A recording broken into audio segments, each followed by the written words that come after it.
Ça voudrait dire que, par exemple, un oiseau, s'il évolue, qu'est-ce qu'il serait devenu? Alors, Darwin, c'est intéressant de voir ce qu'il a écrit, parce que Darwin était quelqu'un d'honnête. D'ailleurs, il était croyant, il est resté croyant. Alors, sauf qu'à la fin, il était devenu un petit peu agnostique ou déiste. Mais au départ, il était croyant, il croyait à la Bible. Et il pensait qu'on pouvait concilier, même à la fin, concilier sa théorie avec la Bible. Il pensait que c'était possible. Bon, ça, c'est pas possible. Mais il croyait, lui. Donc, ça prouve quand même que la Bible, pour lui, ça avait quand même... Puis il disait, mais l'œil, pour que l'œil évolue, ça lui paraissait invraisemblable. Un œil, ça fonctionne, ça ne fonctionne pas. Comment ça peut changer, marcher à moitié, ça n'a pas de sens. Ou ça marche pas. Donc d'ailleurs Darwin, il y a eu un gros problème. D'ailleurs, il l'écrit dans une lettre qu'il n'a jamais défini ce qu'était une espèce. D'ailleurs, même aujourd'hui, on a 22 définitions d'espèces pour dire, c'est pas clair. Hein. Et Darwin confondait en permanence espèces et variétés. Donc les variétés, effectivement, s'adaptent, entre guillemets. Ça, c'est vrai, et ça, c'est toujours vrai aujourd'hui. Donc il y a plein de variétés qui peuvent changer avec le temps. Donc, la preuve, tous les chiens qu'on a aujourd'hui, au départ, il y avait qu'un loup. Donc ça prouve qu'au départ, il y avait un loup. Et puis aujourd'hui, on a 350 variétés de chiens dans l'espèce du chien, quoi. Donc ça veut dire que l'espèce, il y a une variabilité, il y a un potentiel d'adaptation et de variabilité qui est énorme. Des hommes peuvent vivre au pôle Nord, peuvent vivre à l'équateur, ils s'adaptent, leur mélanine devient plus noire quand il y a du soleil, etc. Nous, comme toute espèce, on a une capacité... Alors que l'évolution, ce serait une forme de transhumanisme. Il n'y a pas d'évolution. Non mais s'il y avait eu évolution, c'est-à-dire que si on veut faire évoluer l'homme aujourd'hui en 2026, ce serait du transhumanisme. Ça veut dire qu'on lui rajouterait des choses, je sais pas moi, liées à la je sais pas moi, à la science, à l'ADN, à ce qu'on veut. Mais... Alors ça permet de préciser très bien que les termes sont mal définis. D'abord, le mot évolution n'est pas adapté parce qu'évolution, l'évolution des prix, c'est dans tous les sens. La théorie d'évolution, c'est pas ça. La théorie d'évolution, c'est une théorie de transmutation des espèces. Et transformation progressive. C'est pas une évolution, parce qu'on suppose une transformation, et une transformation, même une transmutation des espèces les unes vers les autres, et des millions d'années. D'ailleurs, Darwin est conscient qu'il faut des millions d'années, parce que sinon ça colle pas.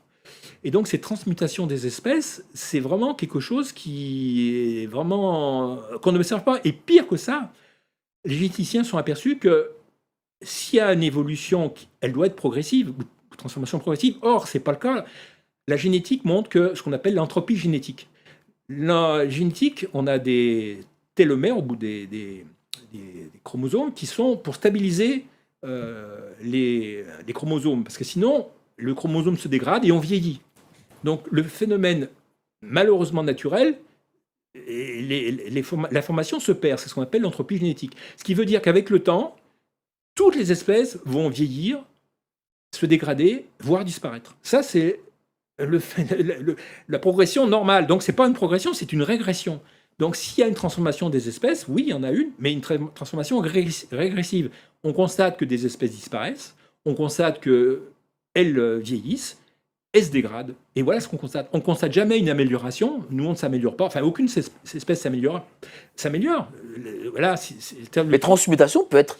C'est une sorte de transhumanisme. Déjà, le terme est un peu oui, on veut la semblable. Provoquer, mais dans la nature, elle n'existe pas. Dans la nature, les mutations... C'est-à-dire qu'il faut qu'il y ait une main extérieure, peut-être sûrement de l'homme, pour qu'il y ait cette fameuse, entre guillemets, pour utiliser le terme, évolution. Alors, effectivement, dans ce sens-là, il faut une intervention extérieure, humaine. On joue à l'apprenti sorcier, là. On joue le rôle de Dieu. Mais justement, c'est là où cette vision idéologique est aussi dangereuse, parce qu'on parle d'évolution dans apprenti sorcier.